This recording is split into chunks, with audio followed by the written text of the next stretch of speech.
Hello and welcome to the news on NTA International. I am Elizabeth Omori. And our sign language interpreter is Courage Ogiriahip. Now let's take a look at the headlines. President Buhari launches second review report on African peer review mechanism. The states resolve towards entrenching democracy and quality leadership.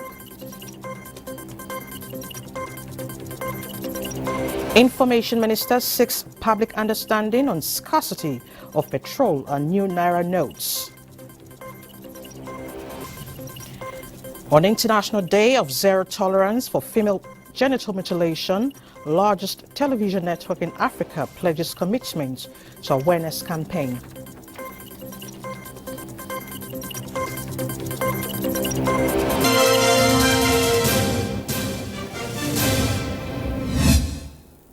The second review report of the Federal Republic of Nigeria conducted by Auda Nepad and the African Peer Review Mechanism has been launched. Also launched is the National Program of Action aimed towards enhancing good governance and welfare of the nation's citizens. President Muhammadu Buhari, who performed the ceremony, restated his administration's resolve towards entrenching democracy and quality leadership in all aspects of governance. State House correspondent Adamu Sambo reports. The report of the second country review of Nigeria are judged to have been carried out independently, professionally, creditably, and with integrity is one of the fastest in the history of the African peer review mechanism, covering 4 thematic areas including democracy and political governance, economic governance and management, corporate governance, and socio-economic development. The report has an all-embracing objective of improving Nigeria's security, economy, fight against corruption, and good governance.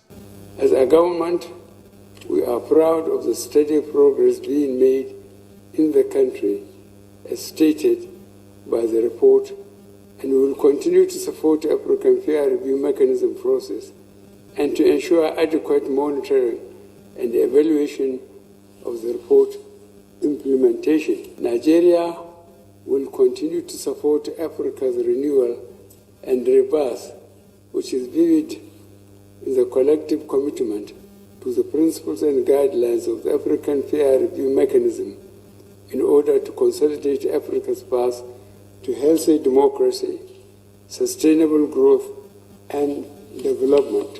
Describing the document as important to Nigeria as a democratic nation built on true federalism and good governance, the president was emphatic that his commitment to the second country review was born out of his undiluted resolve towards ensuring that Nigeria does not lag behind other nations.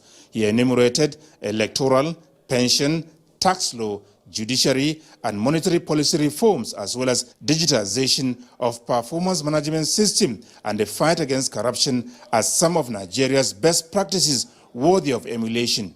We are all called to be reminded that the report will strengthen the implementation agenda 2063, which is a strategic framework for the socio-economic transformation of the African continent over the next 50 years, especially now that the continent is gearing towards the implementation of second 10-year development plan to consolidate and seek the acceleration of better society.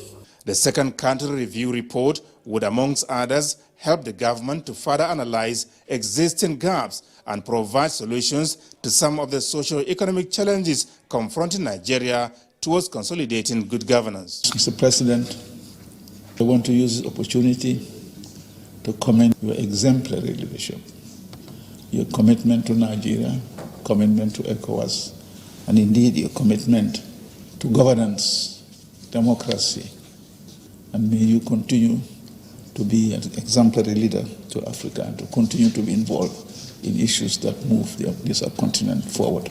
The launch of second review of Nigeria is yet another milestone to celebrate within APRM family. Member states need to emulate and follow the example of Nigeria in subjecting itself to review which is aimed at improving governance on the continent of Africa. Mr. President, there is no doubt that your pragmatic and unrelentless quest for quality leadership support this project and will certainly enhance service delivery. At the launch, President Buhari tasked relevant government agencies to effectively coordinate the proper use of the report and the document be archived for future references as well as institutionalized at the learning centers for academic purposes. From the State House, Adamu Sambo, NTA News. Determined to chart the best way forward regarding the implementation of the cash swap policy of the federal government, President Muhammadu Buhari held a strategic meeting with representatives of the Nigeria Governors Forum.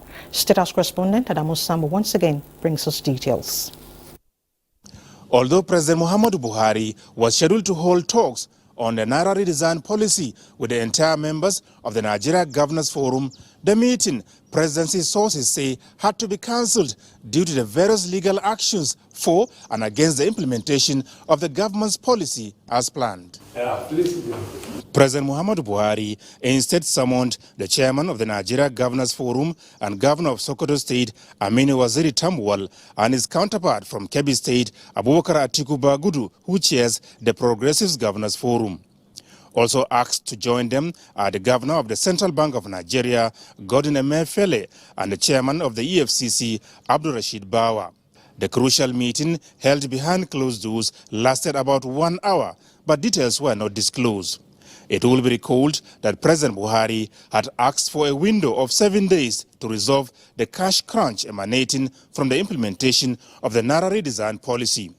That window is yet to be closed, but already an FCT High Court had on Monday restrained the Central Bank of Nigeria and the deposit money banks from extending the use of the old Naira notes beyond the February 10 deadline, pending the determination of a suit filed by 5 political parties. Similarly, the governors of Kaduna, Kogi and Zamfara states are now before the Supreme Court asking for an interim injunction to prevent the federal government from ending the validity of the old Naira notes on February 10. From the State House, Adamu Sambu, NTA News. Meanwhile, the federal government has appealed to Nigerians to keep the patience and remain resolute with the conviction that it is mindful of the inconveniences currently being endured by citizens as a result of fuel supply disruptions and the recent redesigning of some Naira notes. Information and Culture Minister Lai Mohammed made the appeal at the 23rd edition of the PMB Scorecards series in Abuja, which featured the Minister of Humanitarian Affairs, Disaster Management and Social Development. Anthony Forson reports.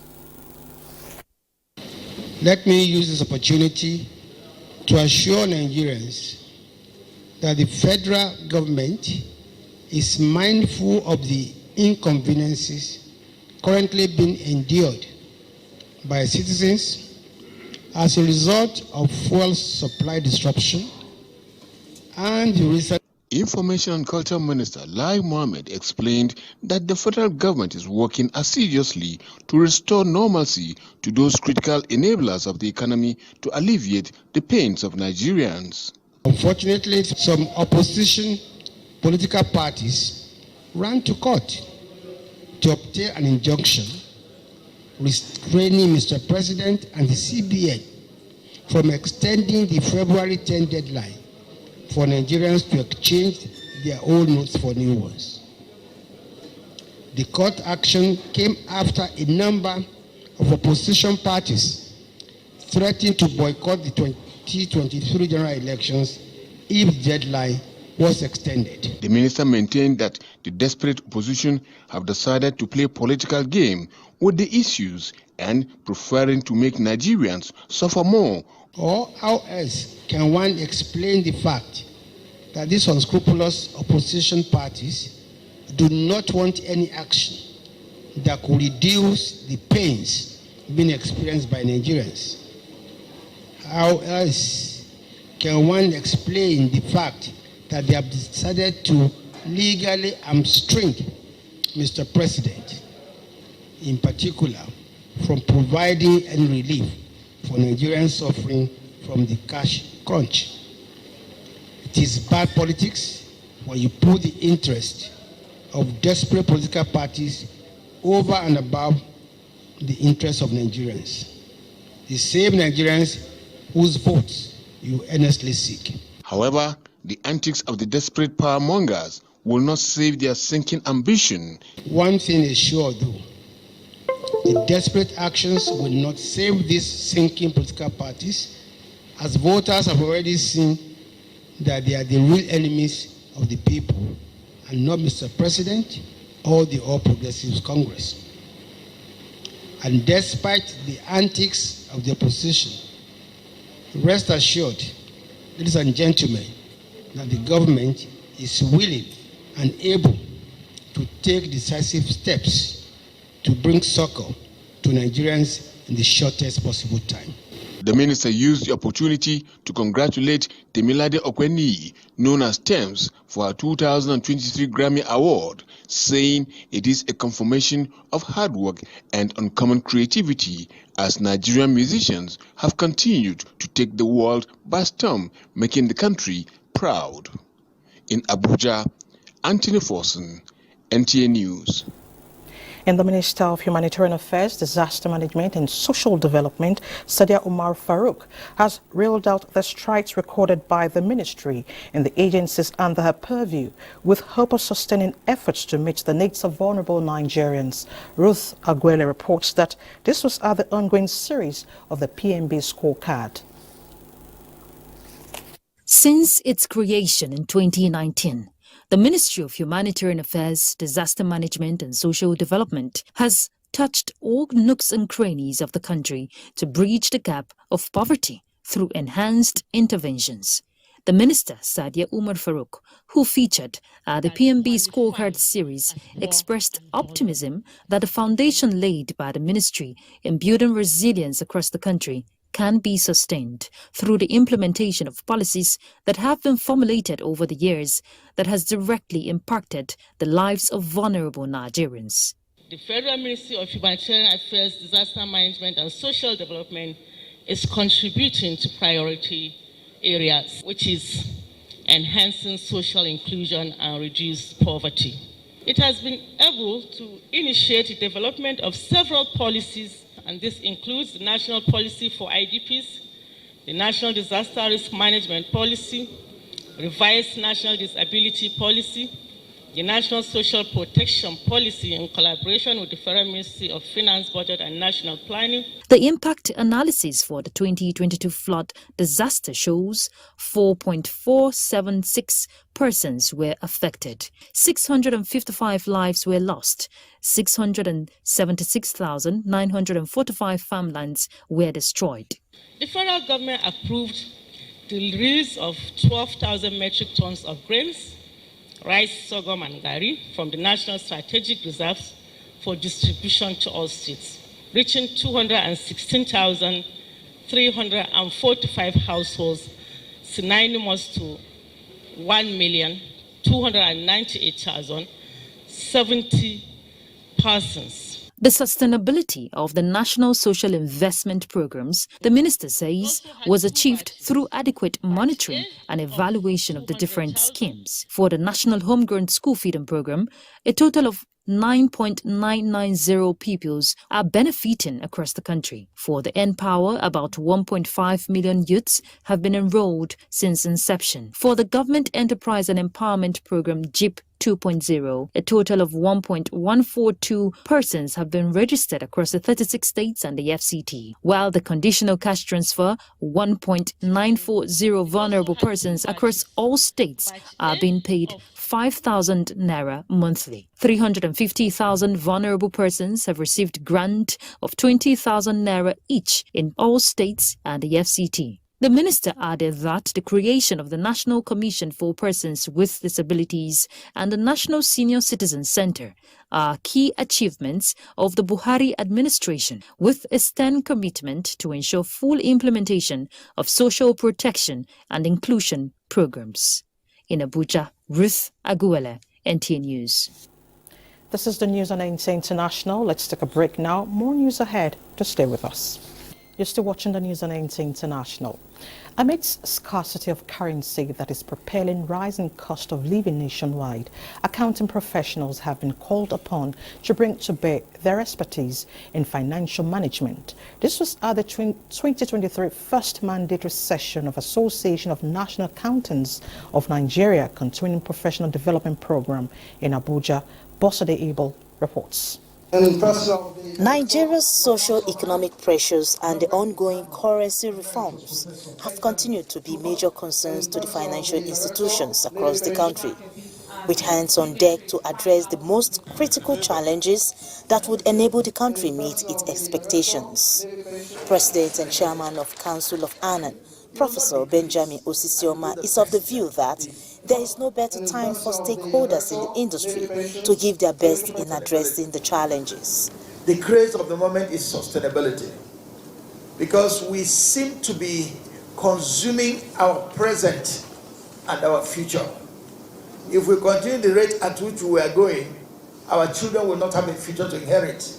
Other issues at the table for deliberation includes understanding financial disclosures on sustainability as the event was declared opened. Financial disclosure enabled a public evaluation of potential conflict of interest, prevent corruption, and increase in public confidence in the financial system. When you implement in the next few years to come, is something that will not bring the country backwards. Instead, it will keep the country going. I hope that professionals, as we are, will encourage each other to file our returns, to pay our taxes.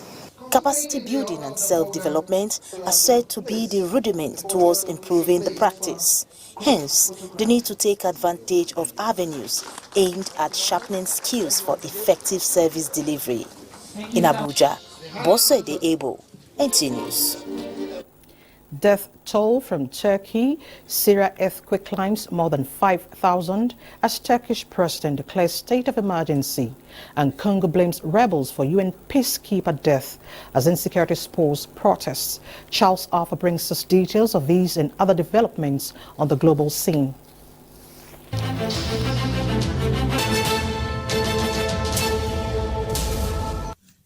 The death toll from the devastating 7.8 magnitude earthquake in Turkey and Syria kept climbing to more than 5,000 as rescuers searching for survivors confront tough weather conditions early Tuesday. Desperate cries from those trapped among the rubble could be heard, brazen rain, snow, and ongoing seismic activity, including one 7.5 magnitude jolt that was nearly as strong as the original quake. Relatives of missing people waited anxiously as workers lifted heavy slabs of concrete to reach buried bodies. Meanwhile, Turkish President Tayyip Erdogan on Tuesday declared a state of emergency in 10 provinces devastated by 2 earthquakes that killed more than 5,100 people and left a trail of destruction across a wide area of southern Turkey and neighboring Syria. In other news, President of the European Council, Charles Michel, has invited President of Ukraine, Vladimir Zelensky, to participate in person in a special meeting of the European Council, which is to be held in Brussels on February 9 to 10, 2023. The heads of state and government of the EU countries will consider the issue of economy, migration, as well as the continuation of support for Ukraine in its fight against Russian aggression. And in Africa, Congo is blaming rebels for death of a UN peacekeeper as insecurity spurs protest. Congo's government on Monday blamed M23 rebels for an attack on a helicopter that killed a United Nations peacekeeper, as hundreds in the eastern city of Goma demonstrated over spiraling insecurity in the region. Charles Alpha, NTA News.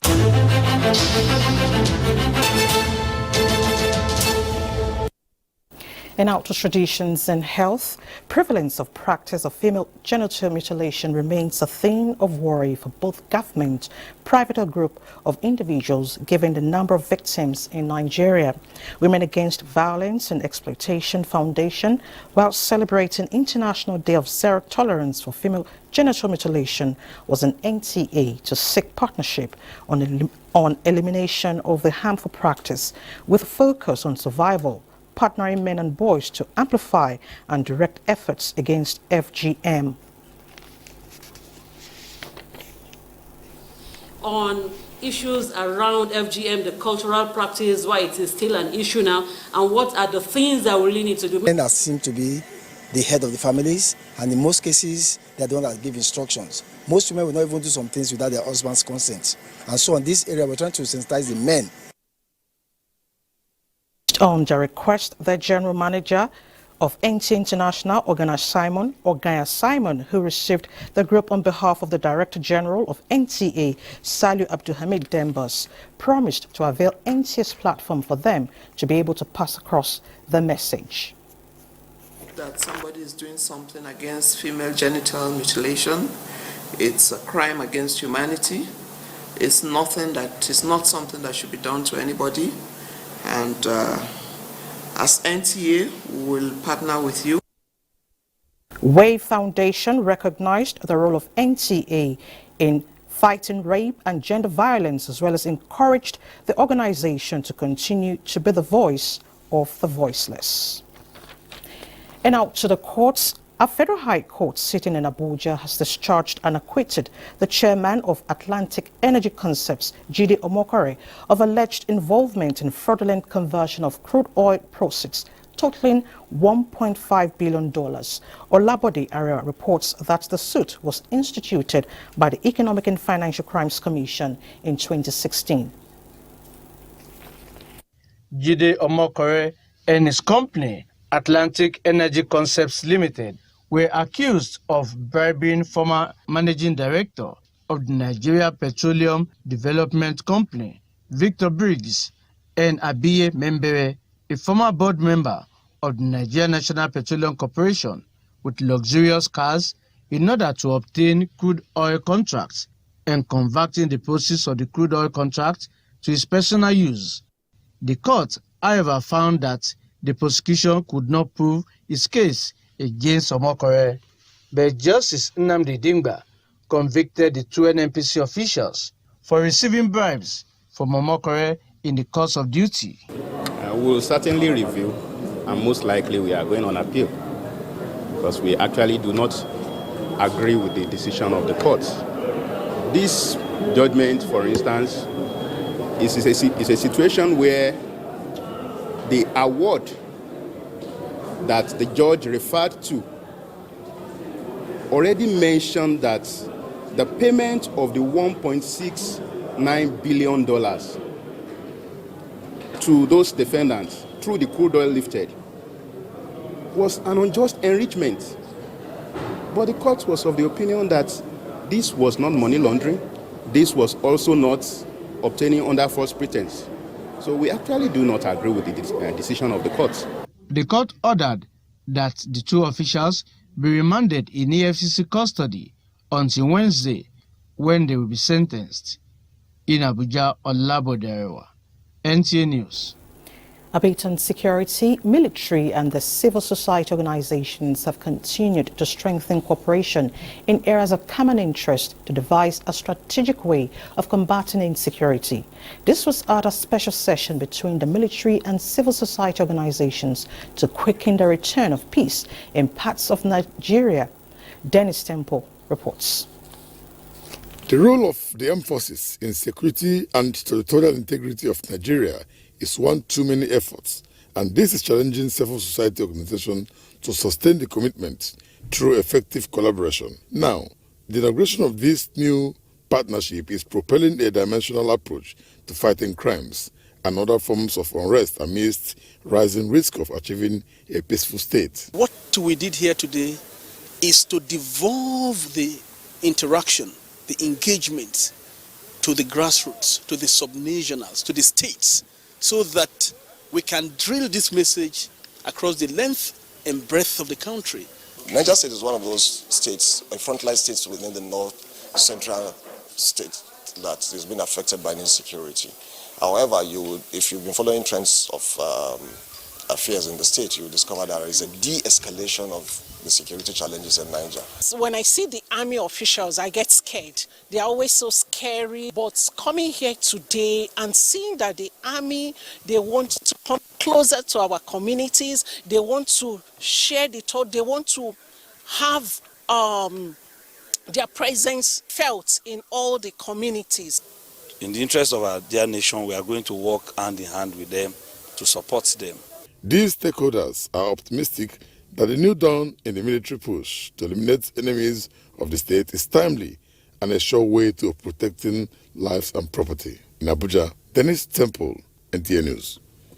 To education, prospective JAMB candidates who allowed others to thumbprint during registration face cancellation, but a second chance has been given to re-register.